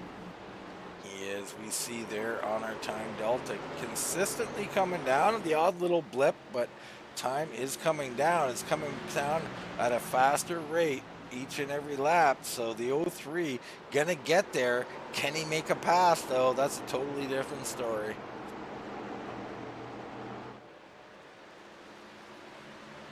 Yeah, right behind these two, though, you're going to have that 7 of Jared Carr. Jared Carr's starting to feel a little bit of the heat from the 40 of TJ Bartel. Right behind him, you're going to have the 08 of Sylvan Joly, the 26 of Brian Helm. Is, you know, these guys continue to battle for a top 5 here tonight. You know, they've been impressive all night. All of these guys have really done something. But right now, our focus is still going to be up on our leader, 25 of Terry Cooper, as Dale Nearad continues to just kind of chip away at that lead. Yeah, let's check back in on the Delta again, and I think you're going to see it continues to come down. Now 0.83 seconds at the line. So we'll stick with this and see here. This lap, Cooper looked a little better through there, but Nearad's still coming. 8 to go, 7 to go at the line. Yeah, don't look now, a little bit further in front of these guys. We will have a lap car of the 83 of Jason Spear. I'm not, they might be a factor before this is all said and done. That would be an interesting development, to say the least. It comes down more. 7, 5, 9 this time. The 03 is almost there. 7 to go. He's got to get one good lap to get up there and give himself a few laps to try and make a pass. And you see right there, 25. Oh, it went wide. He's going to be here. This is where his chance is. Nearad's really going to be able to make up the distance. Nearad is there. That was exactly what he needed to happen. Let's go in the cockpit of Darrell Nearad, and you can see he's within striking distance. That 25 yawn out, as we've seen in previous runs. The later it goes, the more it does. 6 to go. We got lap traffic ahead. Cooper, aggressive entry there. Great little corner for the 25, but he is so loose, so yawed out. Smooth off is Nearad. This is going to be a battle to the end. And we're going to have lap traffic right now behind, and we're going to actually be coming up on another lap car. It's going to be the other 34. That's going to be the other Spears. Right now, Dale Nearad all over the back of Terry Cooper Jr. He's going to be right there. He's going to look to make the move to the inside right here, going into 3. Cooper's going to shut it down. Cooper's been really good and really hard on entry. It's really hard to make that move on Cooper Jr., but here he goes off the corner. Nearad looking for position. Can he get the run? No, not enough power, but he's got position. He's going to take the inside. Cooper going to have to try and, no, he's going to fade in, maybe try a crossover. Dale Nearad, your new race leader, unbelievable. 4 to go. The 03 has taken the point. Yeah, you just see the rear tires of that machine on the 25 just giving up on him, not able to get the power down as that truck continues to just yaw out. Heartbreak for the 25 after what a great race. He's got no shot by the looks of it here. Nearad already pulling away. A great job by him. Carr still in 3rd place. Behind him, TJ Bartel up 11 spots on the night. It's Joly and Helm battling tooth and nail here. That's going to be for 6th place or 5th place.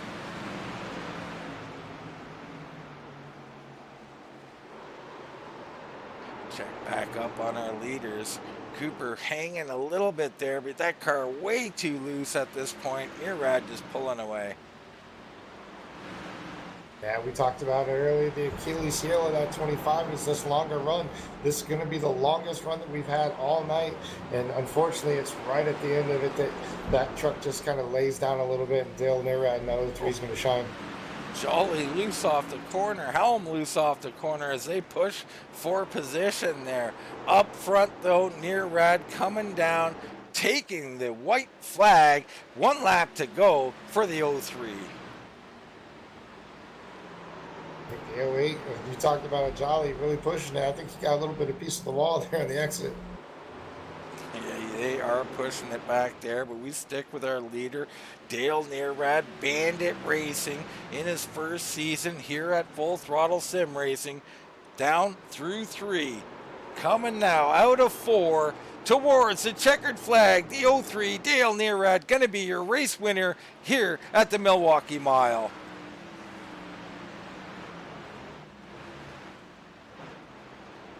See some of our other finishers there. There's McDaniel, Ronnie Royal, good night tonight, up 16 spots to 9th.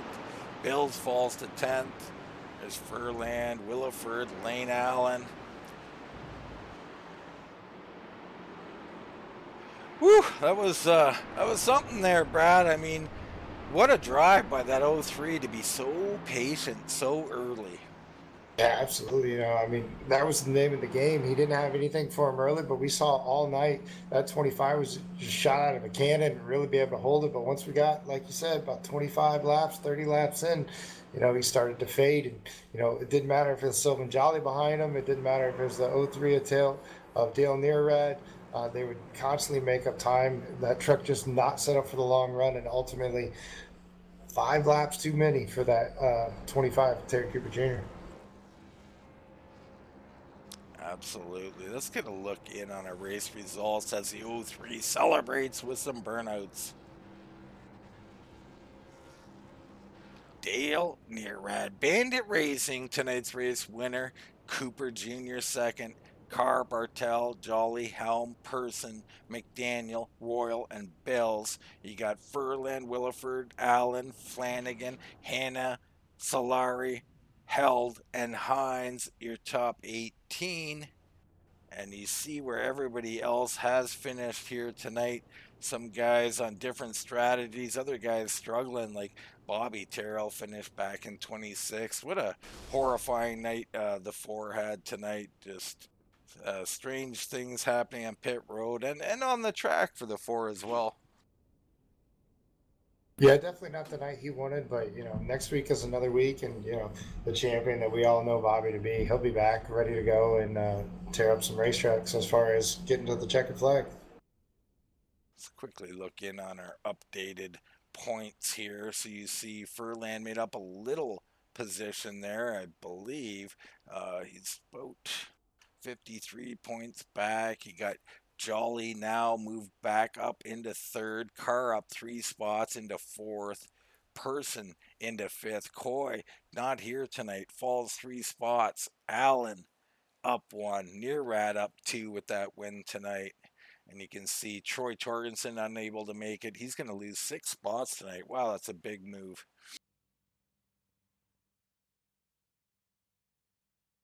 There's a remainder. Terry Cooper going to grab some good points tonight to kind of solidify that top 25 a little bit for him. Yeah, couldn't get the win, but he got the next best thing, and that's just a little bit more of a cushion. And that's ultimately what he's going to need to be able to make sure he's going to be able to make it into the playoffs as we start winding down this season. Absolutely. Right now, let's take a short commercial break. We come back, we'll get interviews with our top 3 finishers.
Welcome back to Milwaukee, where Dale Nearad took the lead with 4 to go over Terry Cooper Jr. and took this win. A great ride for the young man from Bandit Racing.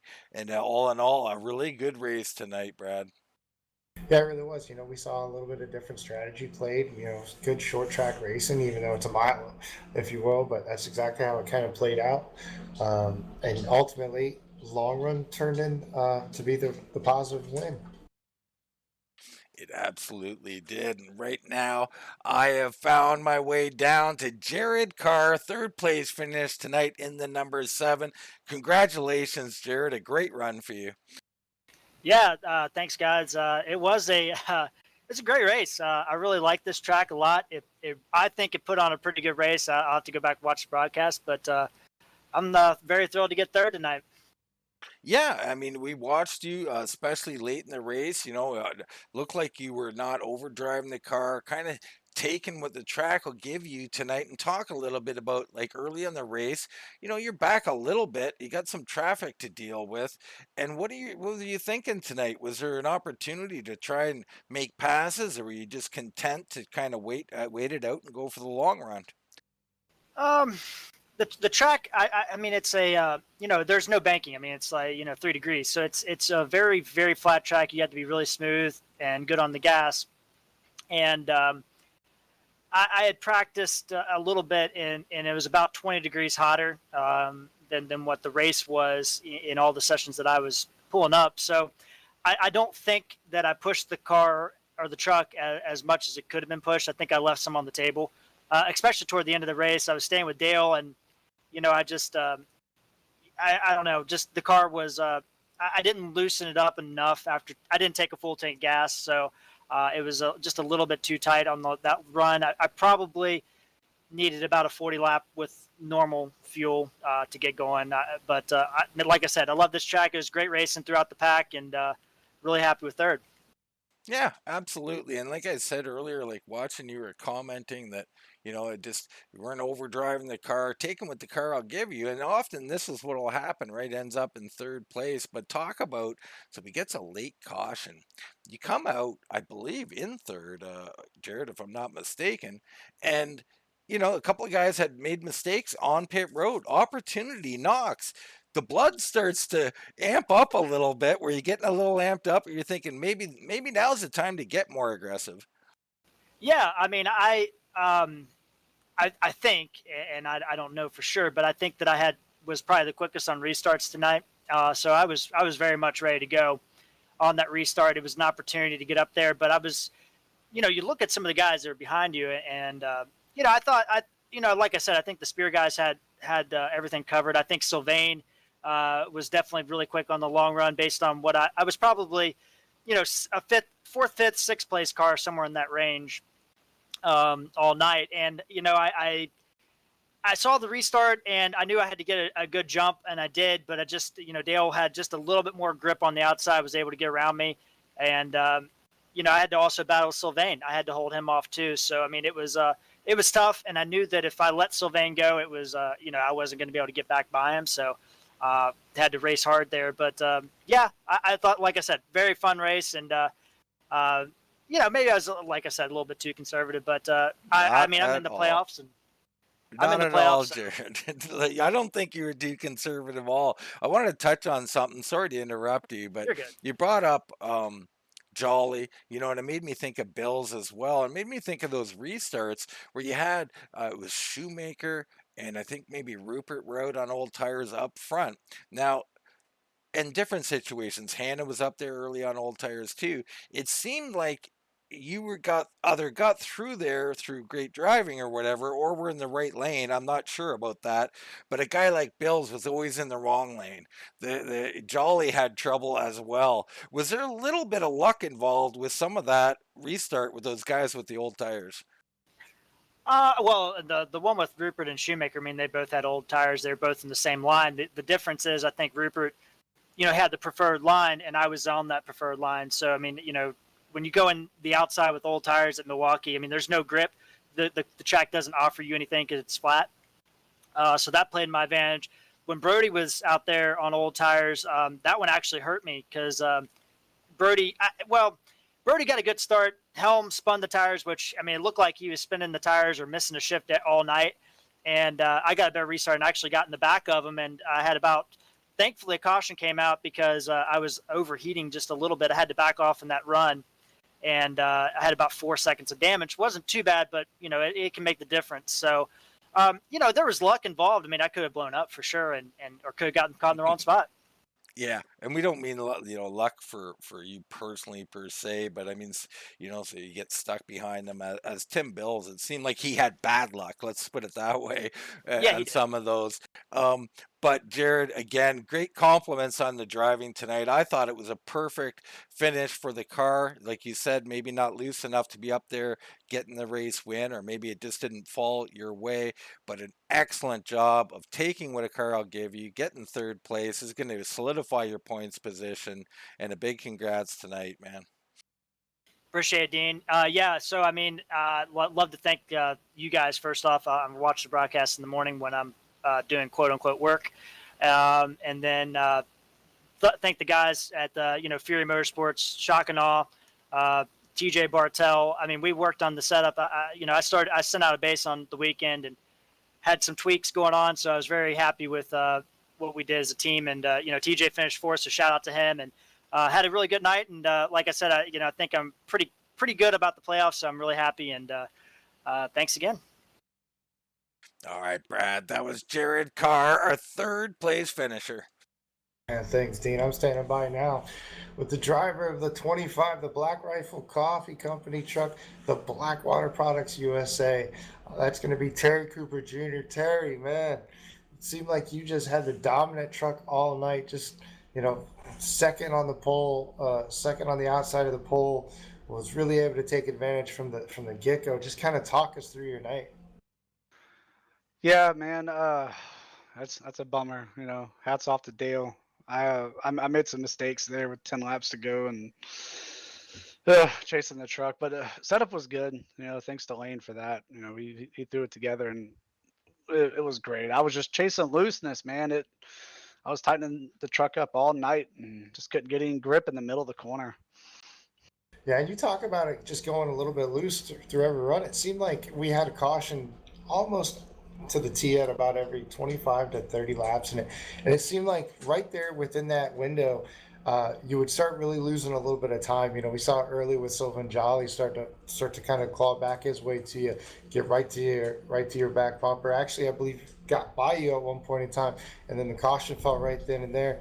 What type of adjustments were you making to try to kind of just get that tightened up, or do you think you were just maybe one minor adjustment away from having the truck you really needed? Yeah, I was making tire pressure adjustments all day. I kicked myself in the butt because I should have been a little bit more aggressive with the changes. I think if I would have did a little bit more, it would have been fine because it felt good on that last run. I was actually saving tire for that first, first 20 laps of it, and they weren't gaining on me. Then I made a big mistake in 3 and lost 4/10 of a lap right there to Dale, and I couldn't afford that. Yeah, for the longest time on that last run, it seemed like you guys would go back and forth. Once like you talked about it, you got a little bit of laps on, and then he gained just about 1,000th on you, 1,000th, and then a 10th, and then we saw exactly that. You lost 3/10 on one exit of 3, getting extremely high, and then you could just tell that truck did not want to hook up. We watched it several times from the in car. The back end of that truck just really yawing out. I mean, how much on the edge was that truck really? Going through these corners. Oh, it was on the edge, man. I had really good corner entry speed. I felt confident with that. Even it stayed planted. It just, like I said, or like you guys said, around lap 25, it started getting loose. So I just tried to chase it all night, and yeah, I'm happy with second. It sucks though. It's it's definitely a bummer to lose that way, but. Yeah, absolutely. I mean, we got to think though. You come into this race here. You haven't won on the season already. You're looking big picture here, points. This is definitely going to be something that's going to help solidify you into that top 25. But next week, we go to Knoxville. What do you think your chances are going to Knoxville next week? Oh man, I'm looking forward to Knoxville. That's my favorite dirt track. I love the dirt track in these trucks. I had no practice at Bristol until that night, and we ran pretty well there. So I'm looking forward to Knoxville. I actually been looking forward to it all season. Well, that's going to be one thing that every competitor is going to have to know now. You're going to be one to watch definitely next week in Knoxville. But I'm going to go ahead and turn it over to you. Let you thank anybody you need to thank or put out any shout outs. Yeah, I definitely want to thank you guys. Y'all do an awesome job in the booth, week in and week out, and we really appreciate it. And thank Brody and all the admins for what they do with the league. This is by far the best league on the sim. Great racing. I obviously want to thank Blackwater and Lane. Man, without Lane throwing the setup together last minute, I wouldn't have the run I had. Well, you certainly had a great run. We look forward to seeing what you got next week at Knoxville and ultimately seeing you in the playoffs later on. That's going to be Terry Cooper Jr. finishing second tonight. Great job. But, Dean, I believe you're standing by with our race winner tonight. Yeah, I've got the 03 Dale Nearred, tonight's winner, the Milwaukee Mile. Congratulations, Dale. Well, thank you, Dean. That was such a fun race there was today. And I was just reading a little thing over here. It's you mess with the honk, you get the bonk. You didn't have to use the bonk tonight, Dale. So you just got around him. Patient, very conservative, very excellent job. Yeah, thank you. The crew chief put in the wrong gear, and yeah, it was weird going from there, and never expect to get a win from it. It turned out to be a really, really nice long run car as I managed to track down Terry Cooper and snag that win away from him.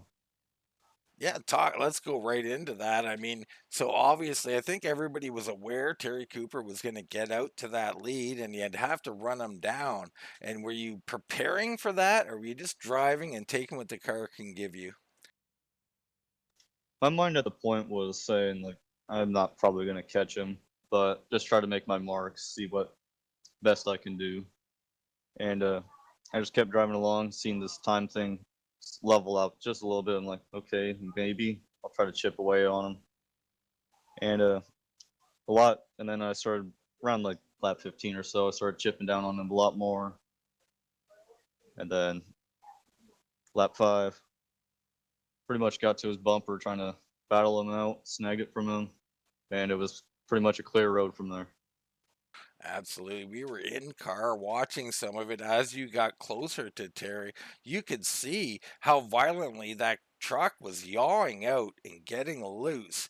Were you just, licking your chops at that point and thinking this is just a matter of time now?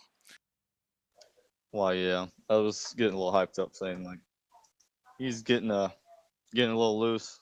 He's losing a lot of corner speed off exit where he was really good at. So I thought this could be my chance to steal away from him, and I did.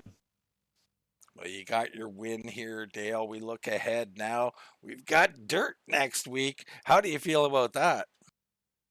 Oh, I'm so excited about that. Knoxville, that's my home track there. So can't wait to see what it's like at the dirt with those trucks there.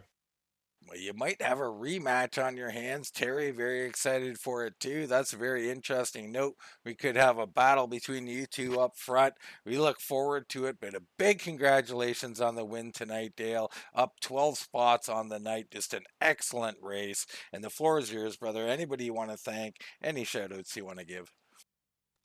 I have to give a shout out to Brian Helm creating the setup for tonight. It was a really, really nice long run car. And also last minute gear change led us to a really soggy night for both of them, which, yeah, it was pretty bad for them. But Brian Helm, Bernie, they were pretty big contributors, and I have to thank the whole team letting me drive here. Thank you, FTSR, for putting on these shows, and obviously you guys too for bringing it to everybody throughout the world. All right, Brad. That's our race winner, the 03 Dale Nearad. Yeah, it was good. It was a great race tonight. We saw a little bit of everything, and it makes you wonder exactly what we're going to see next week on the dirt. A couple of guys, fighting for the win tonight. It seems like they're definitely motivated and ready to go for next week as well. And it is interesting to hear the 1-2 finishers both licking their chops, talking about Knoxville, and that's going to be a highly entertaining one. Of course, we'll have that coverage right here on Full Throttle Live, 9 p.m. every Wednesday. We cover these. Got a full slate of action all week long. Make sure you come back and check it all out. I think for this one, we're going to wrap it up here, though. Dale Nearrad, your winner. And that's going to wrap it up for me, Dean Doucette, for Brad Patterson. We'll see you all here right here next time on Full Throttle TV.